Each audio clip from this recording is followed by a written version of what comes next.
আসসালামু আলাইকুম। আশা করছি সবাই ভালো আছেন। আপনাদের দোয়া এবং আল্লাহর রহমতে আমিও ভালো আছি। আজকে একটা বিষয় নিয়ে কথা বলব, সেটা হচ্ছে যে বাইপাস না রিং, আসলে আপনার কোনটা লাগবে? আপনার ঠিক না, রোগীর আর কি। যাদের হার্টে ব্লক আছে তাদের ক্ষেত্রে অনেকে ইনডিসিশনে ভুগে সে বাইপাস করবে না রিং লাগাবে।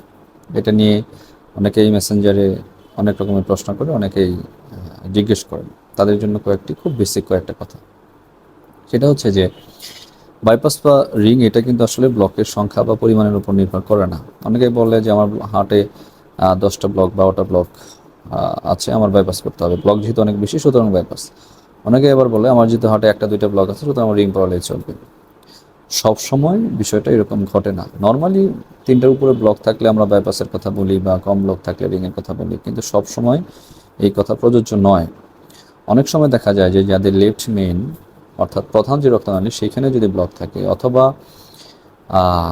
এলএডি লেফট অ্যান্টিরিয়র ডিসেন্ডিং এই আর্টারির একদম গোড়ায় যদি ব্লক থাকে, তাদের ক্ষেত্রে কিন্তু একটা ব্লকই যথেষ্ট বাইপাসের জন্য। সুতরাং সবসময় 1টা 2টা ব্লক থাকলেই রিং করানো যাবে এরকম না। যদি ব্লকটা খুব ক্রিটিক্যাল হয়, গোড়ায় হয়, লেফট মেইনে হয়, 100% হয়, সেক্ষেত্রে বাইপাসের দিকে ঝোঁকটা বেশি থাকে।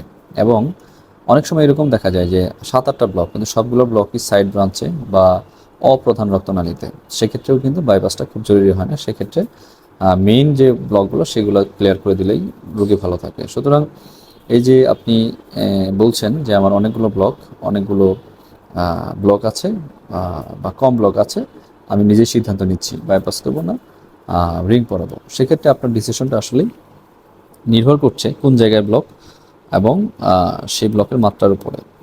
এরকমও আছে যাদের বাইফারফিকেশন লিশন থাকে, মানে 2টা রক্তনালী পাশাপাশি একসাথে ব্লক হয়ে থাকে। অনেকের থাকে 100% ব্লক, অনেকের থেকে ডিফিউজ লিশন বা ক্যালসিয়াম জমে থাকে, তাদের ক্ষেত্রে কিন্তু বাইপাসটা ভালো।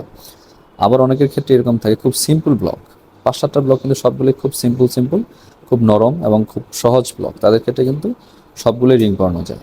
সুতরাং অনেক বেশি ব্লক থাকলেই যে বাইপাস করা লাগবে, বা 1টা 2টা ব্লক থাকলেই যে রিং লাগবে, বিষয়টা সবসময় একরকম হয় না।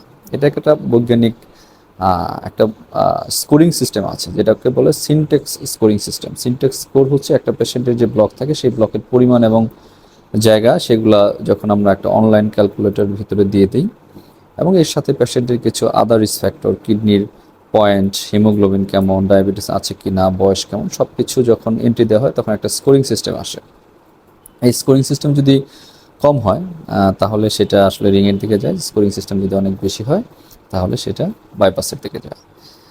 এই সিদ্ধান্তটা আসলে একজন ইন্টারভেনশনাল কার্ডিওলজিস্ট নিয়ে থাকেন আর কি। মানে যারা কার্ডিওলজির ইন্টারভেনশন এই ব্রাঞ্চে যারা কাজ করেন তারা এই সিদ্ধান্ত নিয়ে থাকেন। সুতরাং এই সিদ্ধান্তটা তাদের হাতে আপনি ছেড়ে দেন, আপনার অ্যাঞ্জিওগ্রামের পরে এই সিদ্ধান্তটা তারা দিবে। আরেকটা বিষয় হচ্ছে, সাধারণত আমরা যাদের বয়স অনেক বেশি 70-80 হয়ে গিয়েছে তাদের ক্ষেত্রে আমরা বাইপাসটা অ্যাভয়েড করি, কারণ অনেক বেশি বয়স হলে তাদের বাইপাস করার সময় মর্টালিটিটা বেশি হয়, তাদের নানা রকম ঝুঁকি থাকে, তাদের রিকভারিটাও খুব মানে দ্রুত হয় না। এক্ষেত্রে বাইপাসটা অ্যাভয়েড করা হয়।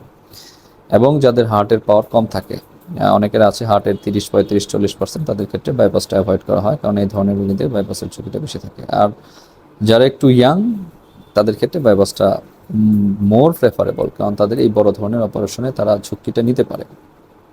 আর যারা একটু বয়স্ক বেশি, ফ্রেজাইল বেশি, শরীর শক্তপোক্ত না, তাদের ক্ষেত্রে আমরা ইউজুয়ালি বাইপাসটা অ্যাভয়েড করি, তাদের রিং পরাতে বলি অথবা ওষুধ খেয়ে থাকতে বলি।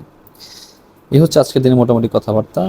এর চেয়েও আরও ডিটেল জানতে চাইলে আপনারা আমার সাথে যোগাযোগ করতে পারেন, আপনারা আমার মেসেঞ্জারে মেসেজ করতে পারেন, আমার হোয়াটসঅ্যাপে যোগাযোগ করতে পারেন। আর কেউ যদি চেম্বারে আসতে চান তাহলে আসতে পারেন। আমি চেম্বার করছি মুগদা ইসলামী ব্যাংক হাসপাতালে প্রতিদিন সন্ধ্যা 6টা থেকে রাত 9টা 10টা পর্যন্ত, মঙ্গল এবং শুক্রবার বাদে। এছাড়া চেম্বার করছি টাঙ্গাইলে সদরে গ্রিন ল্যাব হসপিটালে, এটা প্রতি মঙ্গল এবং শুক্রবার সারাদিন, মঙ্গলবারে দুপুরের পর থেকে সন্ধ্যা পর্যন্ত।